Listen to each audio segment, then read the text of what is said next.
Hello दोस्तों, हमारे YouTube channel में आपका स्वागत है।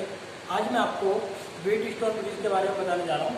व्हीटस्टोन ब्रिज होता क्या है, व्हीटस्टोन ब्रिज क्या काम आता है, किस वैज्ञानिक के नाम पर इसका नाम रखा गया है, उन सभी के बारे में आज हम डिस्कस करेंगे। तो देखिए दोस्तों, आज मैं आपको व्हीटस्टोन ब्रिज इसके बारे में व्हीटस्टोन ब्रिज देखिए दोस्तों, व्हीटस्टोन ब्रिज होता क्या है। तो देखिए एक वैज्ञानिक थे जिनका नाम क्या था, व्हीटस्टोन ब्रिज। क्या नाम था उनका? व्हीटस्टोन नामक वैज्ञानिक ने एक क्या किया, 4 प्रतिरोधकों को संयोजित करके एक विशेष प्रकार का क्या बना दिया है, एक विशेष प्रकार का परिपथ तैयार किया, जिसे क्या कहा जाता है, व्हीटस्टोन ब्रिज कहा जाता है। ठीक है दोस्तों, क्या व्हीटस्टोन ब्रिज के बारे में देखते थे। क्या हुआ कि व्हीटस्टोन नामक वैज्ञानिक ने एक 4 प्रतिरोधकों को मिला करके एक विशेष प्रकार का परिपथ तैयार किया है, जिसे क्या कहते हैं, व्हीटस्टोन ब्रिज कहते हैं। देखिए दोस्तों, आपके सामने एक डायग्राम बना हुआ है। देखिए, एक डायग्राम दिख रहा है आपको। ठीक है, इस डायग्राम के बारे में आज हम जानकारी लेंगे कि डायग्राम किस चीज का डायग्राम है, क्या काम आता है, इससे क्या इसकी प्रोसेस है, किस तरह से ये संचालित किया जाता है। ठीक है, तो देखो, इसका उपयोग ये जो सर्किट डायग्राम दिख रहा है आपको एक तरीके से व्हीटस्टोन ब्रिज का, इसका देखिए, इसका क्या है, इसका प्रोसेस। तो इसका उपयोग उपकरण में अज्ञात मान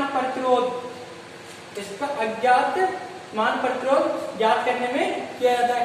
इसका उपयोग उपकरण में अज्ञात प्रतिरोध का मान ज्ञात करने में किया जाता है। जैसे कोई भी वायर ले लीजिए, आपको किस प्रकार पता लगेगा कि इस वायर का प्रतिरोध कितना होगा, तो आप किस प्रकार जांच कर सकते हो, आप उसकी एक व्हीटस्टोन ब्रिज के माध्यम से आप उसकी जांच कर सकते हो।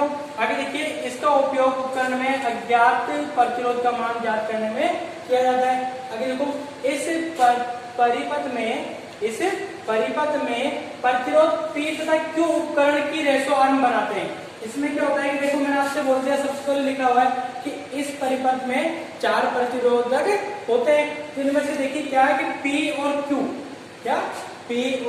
Q, इस परिपथ में प्रतिरोध P तथा Q उपकरण की रेशो आर्म बनाते हैं, जिनका मान परिवर्तित किया जा सकता है। अब रेशो आर्म किस प्रकार बनाई जाती है, तो देखिए, जैसे 1:1 में बना सकते हो आप रेशो आर्म, 1:100 में आप रेशो आर्म बना सकते हो, 1:1000 में आप रेशो आर्म बना सकते हो। रेशो आर्म होती क्या है, तो देखिए, अज्ञात प्रतिरोध का मान ज्ञात करने के लिए आपको एक क्या करना पड़ता है, रेशो आर्म मानना पड़ता है, अनुपात मानना पड़ता है। ठीक है, तो इसमें क्या रख सकते हो आप, P का मान 1 रख सकते हो, Q का मान भी 1 रख सकते हो, या P का मान आप 1 रख के Q का मान 100 ओम रख सकते हो। ठीक है, इस प्रकार क्या कर सकते हैं अपन, किसी भी प्रतिरोध जो P और Q है, इनको क्या रख सकते हैं, रेशो आर्म में इनका मान परिवर्तित किया जा सकता है। आगे देखिए, 2 प्रतिरोधों की बात हो चुकी, 4 प्रतिरोधक है पूरे को, कितने हैं, 4 प्रतिरोधक आपको नजर आ रहे हैं, P, Q, R और S। ठीक है दोस्तों, तो देखिए, आप 2 की बात हम लोग कर चुके हैं, P और Q को क्या करना पड़ता है, रेशो आर्म बनाना पड़ता है। किस अनुपात में बना सकते हैं P और Q का रेशो आर्म? तो देखिए, 1:1 में बना सकते हैं, 1:100 में बना सकते हैं, 1:1000 में बना सकते हैं। इस प्रकार क्या बना सकते हैं दोस्तों, अपन P और Q का रेशो आर्म बना सकते हैं। उसके बाद देखिए कि प्रतिरोध R के मान को भी 1 ओम से 5000 ओम के बीच परिवर्तित या समायोजित किया जा सकता है। क्या दोस्तों, कि जो R दिख रहा है आपको, R प्रतिरोध दिख रहा है। ठीक है, इस R प्रतिरोध में क्या कर सकते हो दोस्तों, आप इसके मान को 1 ओम से 5000 ओम के बीच समायोजित कर सकते हो। तथा जो लास्ट वाला बचता है आपको, लास्ट वाला प्रतिरोध कौन सा बच रहा है दोस्तों, अब आपका S बच रहा है। कौन सा बचा हुआ है, S दिखाई दे रहा है आपको। तो S के काम आता है, तो देखिए, तथा S स्थान पर अज्ञात मान प्रतिरोध संयोजित किया जाता है। आइए दोस्तों समझ में कि जो S नजर आ रहा है आपको, इस S में क्या संयोजित किया जाता है, अज्ञात मान प्रतिरोध, जिसका प्रतिरोध का मान आपको ज्ञात करना है, वो किसमें संयोजित करोगे दोस्तों, आप S में। किसमें संयोजित करोगे आप, S में। देखिए आपका ये पूरा एक क्या है डायग्राम, सर्किट डायग्राम नजर आ रहा है आपको व्हीटस्टोन ब्रिज का। तो देखिए किस तरीके से कार्य करता है, किस क्या क्या प्रोसेस है इसकी। तो आपको दोस्तों मैंने दो तीन चीज समझा चुका मैं किस प्रकार कि पी और क्यू को क्या करोगे आप रेशो आर्म बना लोगे। आर के मान को 1000 ओम से 5000 ओम के बीच में समायोजित करके तथा एस स्थान पर अज्ञात मान का प्रतिरोध संयोजित कर सकते हो आप। अब देखिए ये जो आपका एक यंत्र जो भी है परिपथ है ये किस प्रकार कार्य करता है। तो देखिए दोस्तों इसके अंदर क्या लगी होती है, बैटरी लगी होती है। क्या लगी होती है दोस्तों, इसके अंदर एक बैटरी लगी होती है। ठीक है, ये बैटरी है, बैटरी हमेशा किस धारा पर कार्य करती है, तो डीसी पे कार्य करती है। आपसे एग्जाम में पूछ लिया जाए कि व्हीटस्टोन ब्रिज क्या काम आता है, तो आप क्या क्या जवाब दोगे दोस्तों, कि अज्ञात मान प्रतिरोध ज्ञात करने के काम में आता है। ये जो आपका व्हीटस्टोन ब्रिज जो सेतु है, जो सर्किट है, ये किस धारा पर प्रचालित होता है। तो दोस्तों ध्यान रखना किस धारा पर प्रचालित होता है, तो डीसी धारा पे। कौन सी धारा पे, डिस्क धारा पे प्रचालित होता है। आगे देखिए इसके अंदर मैंने आपको सामने क्या लगा रखा है, एक स्विच लगा रखा है। जैसा कि मैं यहाँ पर एस पर एक अज्ञात मान प्रतिरोध संयोजित कर देता हूँ, उसके बाद क्या करना पड़ेगा मुझे, पी तथा क्यू की रेशो आर्म सेट करनी पड़ेगी। आर के मान को 1 से 5000 ओम के बीच में मैं क्या कर सकता हूँ, समायोजित कर सकता हूँ। अब देखिए इसके अंदर आपको एक चीज नजर आ जाएगी कि बीच में जो आपको लिखा हुआ है जी लिखा हुआ है, ये जी क्या है दोस्तों, बीच में जो लिखा हुआ है आपका ये क्या लिखा हुआ है, एक इंग्लिश वर्ड लिखा हुआ है जी। ये जी है क्या, तो देखिए जी का मतलब होता है आपका गैल्वेनोमीटर। तो होता है गैल्वेनोमीटर। क्या काम आता है दोस्तों, अब देखिए क्या है, गैल्वेनोमीटर। अब आप सोच रहे होंगे कि सर ये गैल्वेनोमीटर क्या काम आता है, गैल्वेनोमीटर।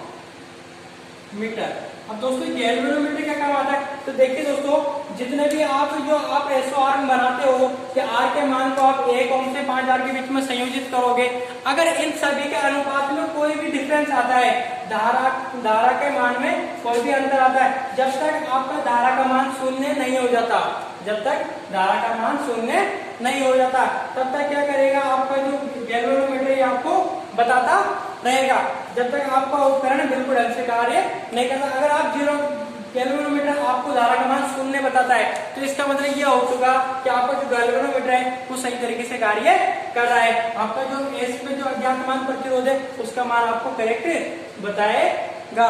एक सूत्र लिखा हुआ है, आपको नजर आ रहा होगा, एक सूत्र देखिए यहाँ पर, एक सूत्र नजर आ रहा है आपको यहाँ पर। इस सूत्र का क्या महत्व है ये देखना है आपको। तो देखिए व्हीटस्टोन ब्रिज में इस सूत्र का क्या महत्व है, देखिए यहाँ पर क्या लगे हुए हैं, 4 प्रतिरोधक लगे हुए हैं, पी क्यू आर और एस। इसमें क्या करना है आपको, एस का मान निकालना होता है, अज्ञात प्रतिरोध वाले सर्किट का क्या निकालना होता है, तो एक मान निकालना है, अज्ञात प्रतिरोध का मान निकालना है, आपको ज्ञात करना है। तो आप किस प्रकार ज्ञात कर सकते हो, तो देखिए आपको एग्जाम में पी क्यू आर और एस, ठीक है, 4 नजर आ रहे हैं। तो आपको एग्जाम में जैसे मान लीजिए कि P का मान आपको दे दिया जाएगा, P का मान दे दिया जाएगा आपको 10 ओम दे दिया जाएगा, Q का मान आपको नजर आएगा जैसे 5 ओम, उसके बाद R का मान नजर आएगा आपको जैसे 2 ओम।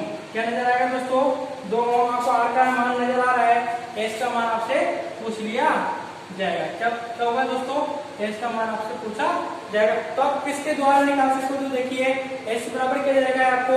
अब देखिए बराबर में जब वो कोई चीज तो क्या हो जाती है, वजन में होता नहीं होता, तो जो आप एस बाहर निकालिए आपने तो क्या होगा, क्यू किससे मल्टीप्लाई हो जाएगा, आर से, उसके बाद अपोन में क्या जाएगा कि आप इसका मान निकाल सकते हो किस प्रकार। तो देखिए दोस्तों एस बराबर क्या हो जाएगा, एस बराबर हो जाएगा आपका 5 इंटू 2/10।